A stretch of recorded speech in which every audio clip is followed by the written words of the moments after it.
Hi hello ನಮಸ್ಕಾರ, welcome back to ಸುಮಾಶನ್ blogs. ಇವತ್ತು ಕ್ರಿಸ್ಪಿಯಾಗಿರುವಂತಹ ಚಕ್ಲಿ ರೆಸಿಪಿನ ನಿಮ್ಮ ಜೊತೆ ಶೇರ್ ಮಾಡ್ತಿದ್ದೀನಿ. ಸುಮ್ಮನೆ ಮನೇಲಿ ಮಾಡಿದ್ವಿ, ತಿನ್ನಬೇಕು ಅನ್ನಿಸ್ದಾಗ ಮಾಡಿದ್ವಿ. ಇದನ್ನು ಜಾಸ್ತಿ ದೀಪಾವಳಿ ಹಬ್ಬದ ಟೈಮಲ್ಲೆಲ್ಲ ಮಾಡ್ತಾರಲ್ವ, ಅಥವಾ ಟ್ರಿಪ್ ಹೋಗುವಾಗೆಲ್ಲ ಮಾಡ್ಕೊತಾರೆ. ಜಸ್ಟ್ ನನ್ನ ಮಗಳು ಹಠ ಮಾಡ್ತಾಯಿದ್ಲು ಅಂತ ಒಂದು ಸ್ವಲ್ಪ ಮಾಡಿದೆ ತಿನ್ಲಿಕ್ಕೆ ಅಂತ ಹೇಳಿ. ಈವ್ನಿಂಗ್ ಸ್ನ್ಯಾಕ್ಸ್ ಟೈಪ್ ಮಾಡಿದ್ವಿ. ತುಂಬ ರುಚಿಯಾಗಿ ಬಂದಿತ್ತು. ರೆಸಿಪಿನೂ ಶೇರ್ ಮಾಡಿದ್ರಾಯಿತು ಅಂತ ಮಾಡ್ತಿದ್ದೀನಿ. ಬನ್ನಿ ಹೇಗೆ ಮಾಡೋದು ಅಂತ ನೋಡೋಣ. ಫಸ್ಟಿಗೆ 2ರಿಂದ 3 ಕಪ್ಪಷ್ಟು ಅಕ್ಕಿ ಹಿಟ್ಟನ್ನ ತೊಗೊಂಡಿದ್ದೀನಿ. ಅಕ್ಕಿ ಹಿಟ್ಟಿಂದಲೇ ಮಾಡಿ ಚೆನ್ನಾಗಿರುತ್ತೆ ಟೇಸ್ಟು. ಎಲ್ಲರೂ ಮಾಡೋ ರೀತಿಯೇ ಮಾಡ್ತೀನಿ. ಕೆಲವೊಂದು ಟಿಪ್ಸ್ ಅಥವಾ ಚೇಂಜಸ್ ಮಾಡ್ತಿರ್ತೀವಲ್ವ, ಸೊ ಹಾಗಾಗಿ ವೀಡಿಯೋನ ಶೇರ್ ಮಾಡ್ತಿದ್ದೀನಿ. ಇಲ್ಲಿ 3 ಕಪ್ ಅಕ್ಕಿ ಹಿಟ್ಟನ್ನ ಹಾಕಿ 1.5 ಕಪ್ಪಷ್ಟು ಪುಟಾಣಿ ಹಿಟ್ಟನ್ನ ಹಾಕಿದ್ದೀನಿ. ಪುಟಾಣಿ ಹಿಟ್ಟು ಡೈರೆಕ್ಟಾಗಿ ಪುಟಾಣಿನ ತೊಗೊಂಡು ಚೆನ್ನಾಗಿ ಮಿಕ್ಸಿ ಮಾಡಿಕೊಂಡು ಆಮೇಲೆ ನೀವು ಇದಕ್ಕೆ ಸೇರಿಸ್ಕೊಳ್ಳಿ ಅಕ್ಕಿ ಹಿಟ್ಟಿಗೆ. ಇಲ್ಲ ಕೆಲವೊಂದು ಥರ ಎಲ್ಲ ಮಾಡ್ತಾರೆ. ಸೊ ನಾನು ಮಾಡೋದು ಹೀಗೇ, 3 ಕಪ್ ಅಕ್ಕಿ ಹಿಟ್ಟಿಗೆ 1.5 ಕಪ್ಪಷ್ಟು ಪುಟಾಣಿ ಹಿಟ್ಟನ್ನ ಸೇರಿಸ್ತೀನಿ. ಪುಟಾಣಿ ಹಿಟ್ಟು ಒಂಚೂರು ಕಡಿಮೆನೇ ಇರಲಿ, ಇಲ್ಲಾಂದರೆ ಜಾಸ್ತಿ ಆದರೆ ಚೆನ್ನಾಗಿರಲ್ಲ ಟೇಸ್ಟು, ಆಮೇಲೆ ಚಕ್ಲಿನೂ ಸರಿಯಾಗಿ ಬರಲ್ಲ. ಸೊ ಹಾಗಾಗಿ ಪುಟಾಣಿ ಹಿಟ್ಟು ಕಡಿಮೆನೇ ಹಾಕ್ಕೊಳ್ಳಿ. ಇವಾಗ ಹಿಟ್ಟನ್ನೆಲ್ಲ ಹಾಕಿ ಒಂದು ಸಲ ಮಿಕ್ಸ್ ಕೊಡಿ. ಹಿಟ್ಟನ್ನ ಮಾತ್ರ ಮಿಕ್ಸ್ ಕೊಡಿ. ಅಕ್ಕಿ ಹಿಟ್ಟು ಪುಟಾಣಿನ ಚೆನ್ನಾಗಿ ಕಲೀಲಿ. ಮಿಕ್ಸ್ ಕೊಟ್ಟ ನಂತರ ಇದಕ್ಕೆ ಕರಿ ಎಳ್ಳು ಮತ್ತು ಅಜ್ವಾನನ ಸೇರಿಸ್ತಿದ್ದೀನಿ. ನೀವು ಬಿಳಿ ಎಳ್ಳನ್ನು ಸಹ ಸೇರಿಸ್ಕೋಬೋದು. ಇದನ್ನು ಸೇರಿಸಿ ಇನ್ನೊಂದು ಸಲ ಮಿಕ್ಸ್ ಕೊಟ್ಟು ನಂತರ ಇದಕ್ಕೆ ಕೆಂಪು ಖಾರ, ರುಚಿಗೆ ತಕ್ಕಷ್ಟು ಉಪ್ಪು, ಸ್ವಲ್ಪ ಅರಿಶಿನ ಹಾಕಿ ಮಿಕ್ಸ್ ಕೊಡ್ತೀನಿ. ಯಾರೆಲ್ಲ ನನ್ನ ಚಾನಲ್ನ ಫಸ್ಟ್ ಟೈಮ್ ನೋಡ್ತಿದ್ದೀರಾ ಪ್ಲೀಸ್ ಸಬ್ಸ್ಕ್ರೈಬ್ ಮಾಡ್ಕೊಂಡು ನೋಡಿ. ಇವಾಗ ಅದನ್ನು ಮಿಕ್ಸ್ ಕೊಟ್ಟ ನಂತರ ಇದಕ್ಕೆ ಬಿಸಿ ಆಗಿರುವಂಥ ಎಣ್ಣೆನ ಹಾಕ್ತಿದ್ದೀನಿ. ಹುಷಾರಾಗಿ ಹಾಕಿ ಒಂದು 2 ಟೇಬಲ್ ಸ್ಪೂನ್ ಅಷ್ಟೇ ಚೆನ್ನಾಗಿ ಬಿಸಿ ಮಾಡಿ, ಕಾಯ್ದು ಆರಲಿ.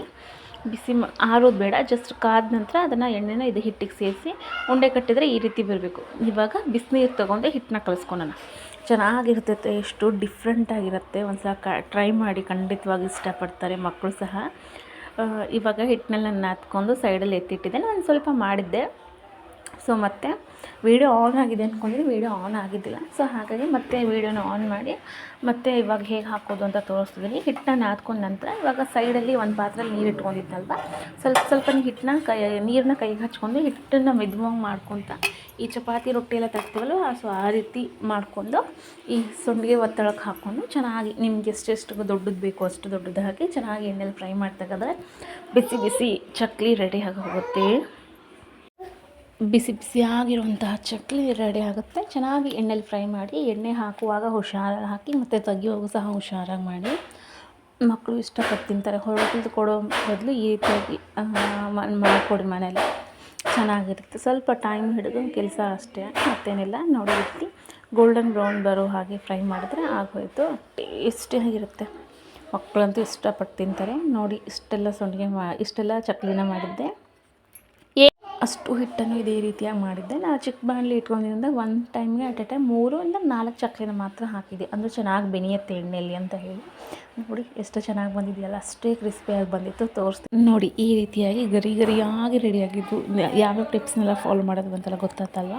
ಸೊ ಬಿಸಿ ಎಣ್ಣೆನೂ ಹಾಕಬೇಕು, ಹಾಗೆ ಬಿಸಿನೀರಲ್ಲೇ ಹಿಟ್ಟನ್ನ ಕಲಿಸ್ಕೊಡಿ. ಯಾವುದೇ ಕಾರಣಕ್ಕೂ ತಣ್ಣೀರಲ್ಲಿ ಮಾತ್ರ ಕಲಸೋಕ್ಕೆ ಹೋಗಬೇಡಿ, ಚಕ್ಲಿ ಚೆನ್ನಾಗಿ ಬರೋದಿಲ್ಲ. ಹಾಗೆ ಕ್ವಾಂಟಿಟಿ ಚೆನ್ನಾಗಿ ತೊಗೊಳ್ಳಿ. 1 ಕಪ್ಪೇ 2 ಕಪ್ಪೇ ಇಷ್ಟೇ ಅಂತ ತೊಗೊಳ್ಳಿ. 2 ಕಪ್ ಅಕ್ಕಿ ಹಿಟ್ಟು ತೊಗೊಂಡ್ರೆ 1 ಕಪ್ಪಷ್ಟು ಪುಟಾಣಿ ಹಿಟ್ಟನ್ನ ಹಾಕಿ, 1 ಕಪ್ಗಿಂತ ಕಡಿಮೆನೇ ಹಾಕ್ಕೊಳ್ಳಿ, ಚೆನ್ನಾಗಿ ಬರುತ್ತೆ ಟೇಸ್ಟು. ವೀಡಿಯೋ ಇಷ್ಟ ಆಯಿತು ಅಂದ್ಕೊತೀನಿ. ನೋಡಿದ್ರಲ್ಲ ಚಕ್ಲಿ ರೆಸಿಪಿನ ಯಾವ ರೀತಿಯಾಗಿ ಶೇರ್ ಮಾಡಿದ್ದೀನಿ. ನಾನು ಮಾಡಿರೋ ವೀಡಿಯೋ ಇಷ್ಟ ಆಯಿತು ಅಂದ್ಕೊತೀನಿ. ವೀಡಿಯೋ ಇಷ್ಟ ಆದರೆ ಲೈಕ್, ಶೇರ್, ಸಬ್ಸ್ಕ್ರೈಬ್ ಮಾಡ್ಕೊಳ್ಳಿ ನನ್ನ ಚಾನಲ್ನ. ಹಾಗೆ ನಿಮ್ಮ ಫ್ರೆಂಡ್ಸ್ ಆ್ಯಂಡ್ ಫ್ಯಾಮಿಲಿ ಜೊತೆ ವೀಡಿಯೋ ಶೇರ್ ಮಾಡಿ.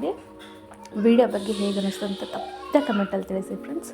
Thanks for watching my videos. Bye all.